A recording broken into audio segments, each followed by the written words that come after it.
Hello everyone and welcome to my Jujutsu Kaisen power ranking tier list. Today I'm going to be organizing all of the characters within this tier list maker into what I think is generally the accurate power scaling. Before I get into today's video, I of course have to mention my subscriber goal for 2021, hitting 5,000 by the end of the year. So if you already watch my videos and you're a fan of them and you're not subscribed, you might as well help me reach that milestone. The other thing is my Patreon. If you want to help support me and the channel directly, there's a link to that down in the description.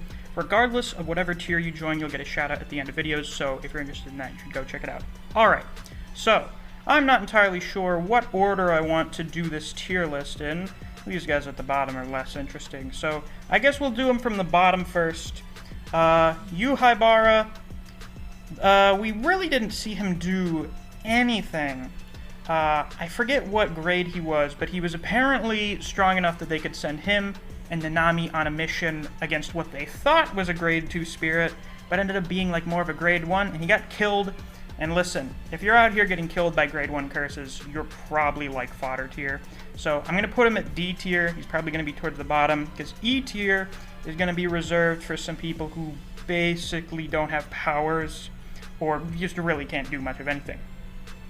Alright, Principal Gaku Ganji. Haven't really seen him do much, but he's one of the higher ups. He's an old dude who's probably got a lot of experience, so we'll put him here in C tier for now. See where he goes. Utahime, kind of the same deal. We know she's like semi-grade 1. We haven't seen her do anything, so I'm just going to put her there for now. C tier is going to be probably the tier for people that aren't really going to be anything amazing. We haven't seen much from them, so we're not sure, but based on what we do know, they're not really anything super remarkable. So here we have the Smallpox Deity. Special grade curse. I would probably put it, I'm going to do, here's my logic here. Basic special grades, I'm going to put in C tier. So that'll apply for like Curse Womb Spirits and stuff like that. Maharaga. Boy, am I glad we have him separate from Megami here, so I can do this without sounding like an insane person. Yeah, Maharaga is broken as shit. There are only a handful of characters that I can see reasonably beating him, for a few reasons, which I will get into when I get to them. But yeah, Positive Energy Sword basically just one-shots curses. For everyone else, if he survives being hit by your curse technique, he pretty much just becomes immune to it. So yeah, that's kind of broken. This dude, what the fuck was his name again? Like, Juzo? Kuzo? I don't fucking remember. Yeah, let's put him there. Grasshopper Spirit. Apparently this thing is seemingly stronger than Haibara, so we'll put him there. Yuta Akotsu. I've changed my mind a little. If you recall, I did a while ago a top 10 strongest characters video, and after some further thought, I've decided to change some things up a little. I think it would be possible for Yuta to beat Maharaga for two reasons. First of all, copying curse techniques, he can basically just start throwing a bunch of different shit at Maharaga as soon as he adapts to something. The other thing is Rika. If Rika can still do like that eyeball laser thing that obliterated Uzumaki and Geto, that could probably kill Maharaga. So I'm going to put him up there for those reasons. Yuki. Here's the deal. We haven't seen her do anything yet, but she's a special grade sorcerer. And if there's anything we know from all of the special grade sorcerers we've seen, they are disgustingly powerful. Gojo, Geto, Yuta, they're all gonna be up here. So for now, we're being a little safe. She's gonna go bottom of S tier, purely based on the level of power we've seen all other special grade sorcerers are at, and we'll move her around based on what we end up seeing from her in the future. Yuji. I'm gonna put Yuji B tier. A tier is going to be filled up with a very specific group of characters. Yuji, when it comes to a fist fight, when it comes to 1v1ing most characters, I have a feeling he could probably beat them. He's gotten a lot stronger since the Shibuya incident. He doesn't have anything to deal with domain expansions. That's like the one weakness of his.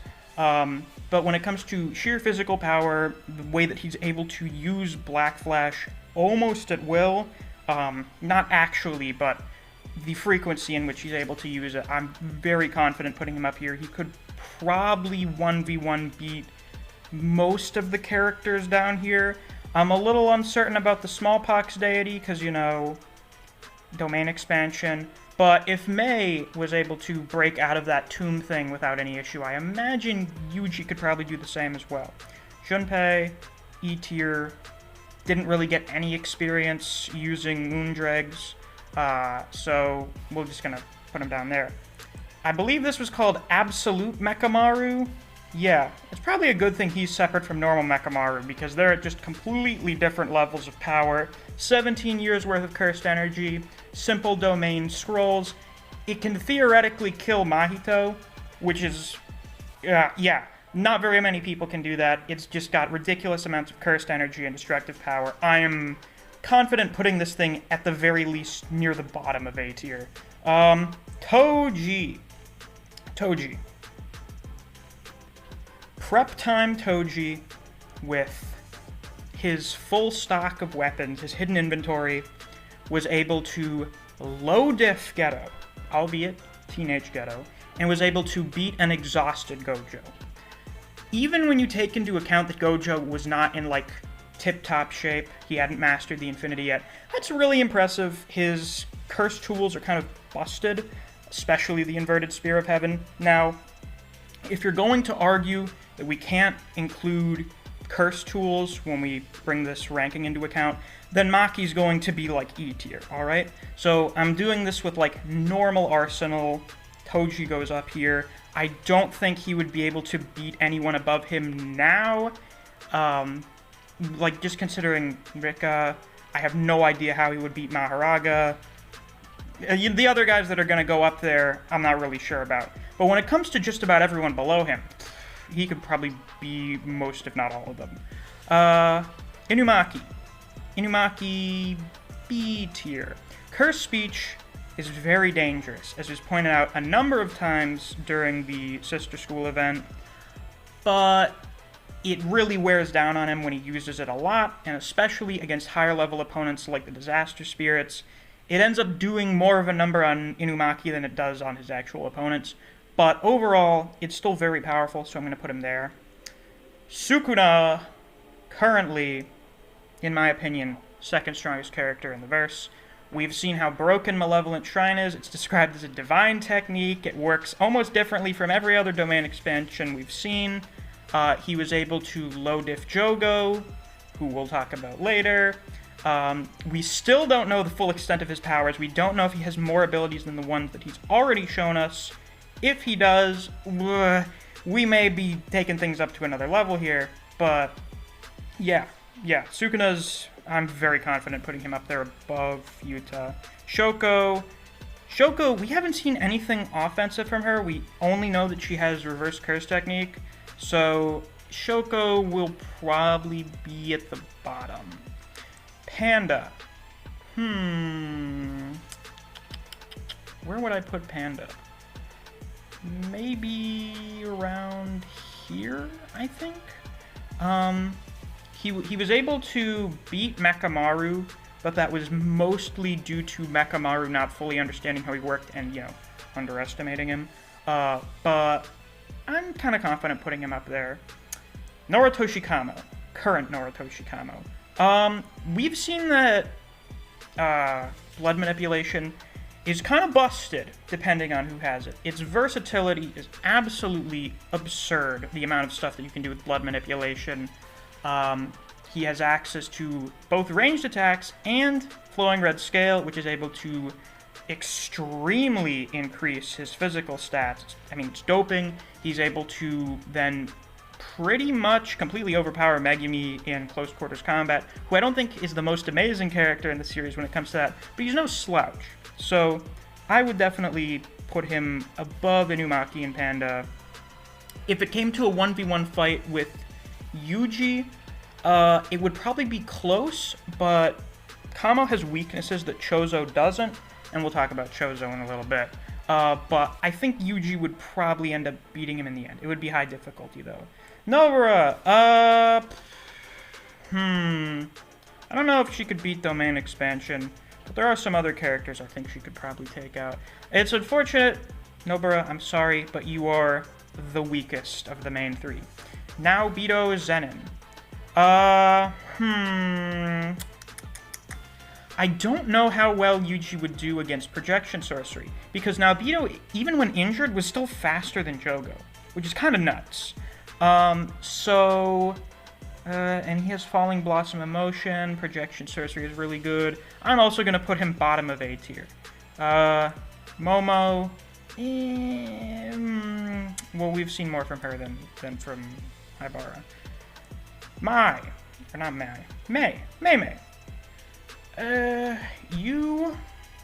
Are you stronger than Yuji right now? You can't beat Domain Expansions by yourself, so I'd say her and Yuji are comparable? Yeah, actually, and I don't know what Yuji would do about Bird Strike, so maybe we'll put Mei above Yuji right now. Megami! 10 Shadows technique, very versatile. Perhaps even more versatile than Blood Manipulation due to the variety of moves that you have with all the different types of summons. He has partial Domain Expansion. I have a feeling the next time we see Chimera Shadow Garden, it's going to be a completed domain. So that kinda, I don't know. Actually, I'm not sure if I want to put him up to A tier or the top of B tier. Let's play it safe and put him here. Yeah. Okay. Yaga, we haven't seen anything from you yet, but you are the principal of Jujutsu High, so I'm gonna put you comparable to Gaku Ganji. Should I have Nobara higher than the principals? Because, I mean, like, we've seen more from her. She's had Black Flash. We've seen the various uses of Straw Doll Technique. Resonance is really useful under various circumstances. Let's say that these three are all comparable and that, well, no. These three we haven't seen shit from, except for Gaku Ganji a little bit, and it wasn't anything super crazy. So, Nobara is up here because we have actually seen her do stuff. Maki. Out of Maki ahead of Nobara. Would I elevate her up to B tier? I'm not sure, actually. Because here's the deal.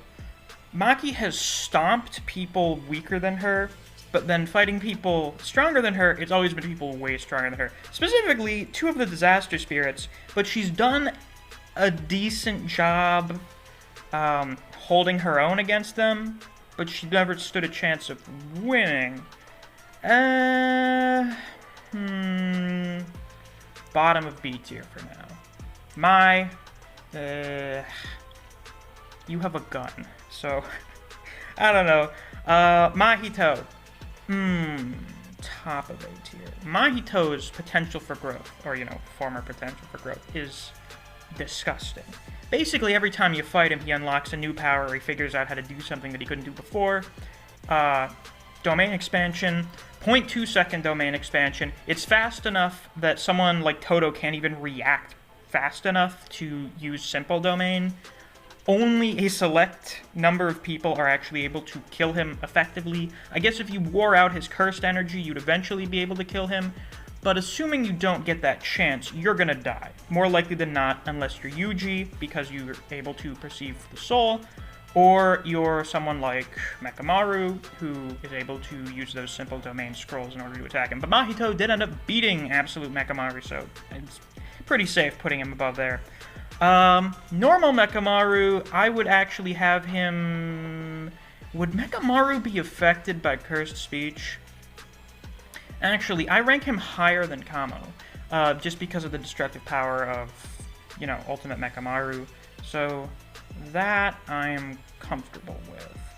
Nanami. Where do I put Nanami? Do I put him... Nanami is a pretty experienced sorcerer. 7-3 is very useful, actually, and over time makes him pretty strong. We've seen him hold his own against a Disaster Spirit. I think he did better than Inumaki did, in my opinion, against Dagon. Though, to be fair, Inumaki never got caught in a domain expansion either, actually. Nanami did really well for someone caught in a domain expansion, so we'll put him there. We'll say him and Kamo are probably fairly comparable. Kechizu, there. I think, as she was the last time we saw her, Nobara could probably beat Kechizu by herself. Miwa, you have simple domain, actually, so you can nullify domain expansions. Well, not nullify, but you can not die instantly when you get caught in one. But every time you show up, you kind of lose really hard. So, we'll put her here, I guess? Maybe. We'll say... These are not all going to be, like, exact, this character is definitely stronger than the other one. I'll probably say when they are. For the most part, a lot of the characters in these tiers are fairly comparable to each other, unless they're, like, at opposite ends of it. Then, in that case, they're definitely stronger. Jogo! At the end of the Shibuya incident, I would say Jogo was the second strongest. Even Imposter Ghetto was like, man, I sure do wish I got Jogo. Oh well. He's the fastest of the Disaster Spirits. He speed blitzes almost everyone here. Maximum Meteor. It's a fucking meteor. He has domain expansion. It's pretty safe to put Jogo up there. Ino, you're alright, I guess. You're pretty average. So, we'll put you there. Do I want to say Ino is stronger than Nobara? Let's avoid that controversy. Haruta, not really anything impressive, to be honest. Mostly, it's just, he himself is not very impressive. His hand sword is kind of useful, I guess, but he got 0 difficulty demolished by Nanami. So, like the only thing his curse technique did was make sure that he did not die instantly when he met Nanami. So, I don't know. Well, we'll see. We'll see. Well, we won't see, because he's dead. But yeah, we'll put him there. He's nothing remarkable in the slightest. Hanami, the only Disaster Spirit we didn't get to see use their domain expansion, but we know they have one. Absolute Mechamaru can nullify domain expansions, but Hanami is also like the most durable of the Disaster Spirits.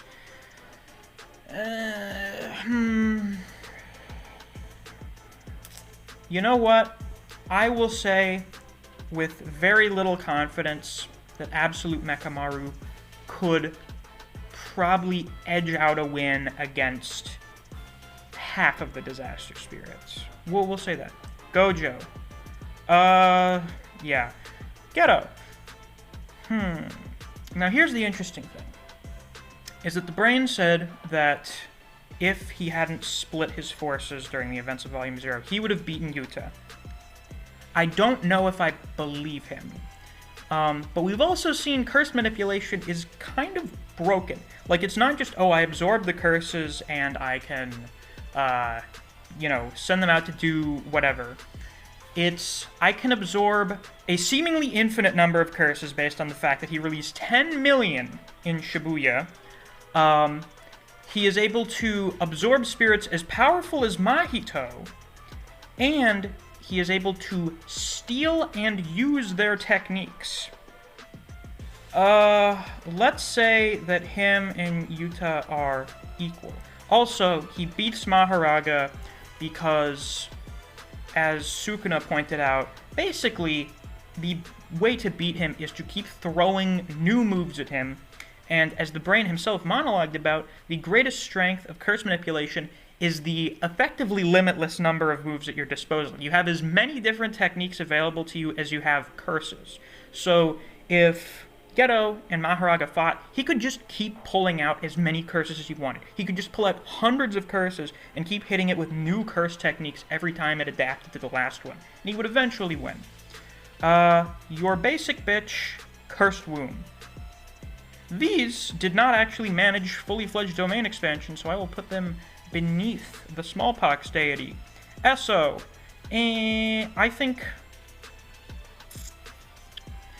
Could Nobara beat Esso? Could current, presumably not dead Nobara beat Esso? I don't know. Maybe. I mean, because she could still use resonance on him. So... you know what? I'll make this controversial statement. Maybe controversial statement, I don't know.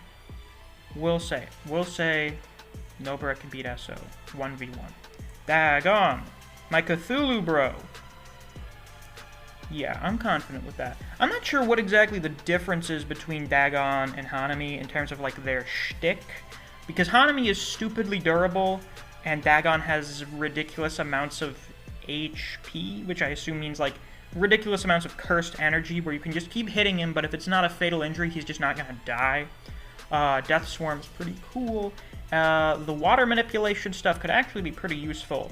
But as we saw when Dagon wasn't using his domain expansion, Nabito was just styling on him. So we'll put him down here as probably the weakest of the Disaster Spirits. Chozo! Chozo, you were able to beat Naoya, who has the same technique as his dad, Nabito, but that was mostly because Naoya assumed that Chozo was human and didn't realize it was impossible for him to bleed to death effectively.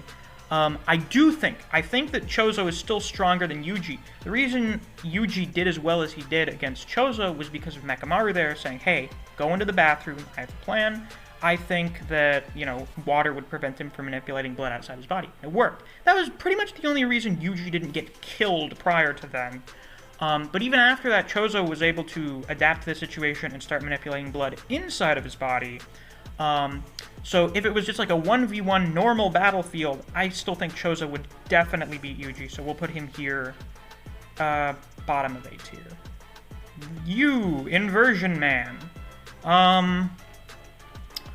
It seems like 2v1ing is the ideal way to beat him, but in theory, if you hit him with an attack strong enough, he would, like, the inversion technique wouldn't work. So he's not great. We'll put him there, I guess. Kusakabe, we have barely seen shit from you. However, he did block Uzumaki, an attack using Mahito. Mahito has a lot of big energy, so until we see more from him, I'm going to put him here bottom of B tier, until we see what he can do. And last, but certainly not least, Toto. I would say Yuji and Toto are pretty comparable to each other. So we'll just put Toto above Yuji because we love Toto. But yeah, there you have it, guys. That is my complete power ranking list for most of the characters in Jujutsu Kaisen. If you enjoyed, please be sure to like, comment, subscribe, and click that notification bell so you don't miss any of my uploads. I do Jujutsu Kaisen chapter reactions and reviews every week. Since there's no chapter this week, I'm going to be doing a character discussion on Mekamaru, so you should definitely subscribe so you don't miss that when it comes out. Of course, if you disagree with any of my rankings here, if you want to dispute them, maybe give your own, you should leave a comment about that. I'm always interested in seeing the discussions for these things. If you enjoy other series such as Record of Ragnarok, Kengan Omega, Black Clover, and Kaiju number 8, I do videos in those series as well, so if you're interested in those, you should definitely check out my channel. If you enjoy discussing Jujutsu Kaisen with other people, or you just enjoy the content I produce in this channel, I highly suggest you check out my Discord server. I have a link to that down in the description. Since it's the end of the video, it's time to give a shout out to my wonderful patrons, Archbears CJ2K, Fuse, Neo, Solo Warrior, Tyree Simmons, Dijon Redden, Anthony Chavez, Honey Mustard, Zach Rowitz, and Kagagod. Wait, not Kagagod. K-God. Thank you all very much for supporting me on Patreon. I greatly appreciate it. And if you too want to get a shout out or help support me directly, you can always go join the Patreon, link down in the description. Thanks for watching. I'll see you guys around. Take care.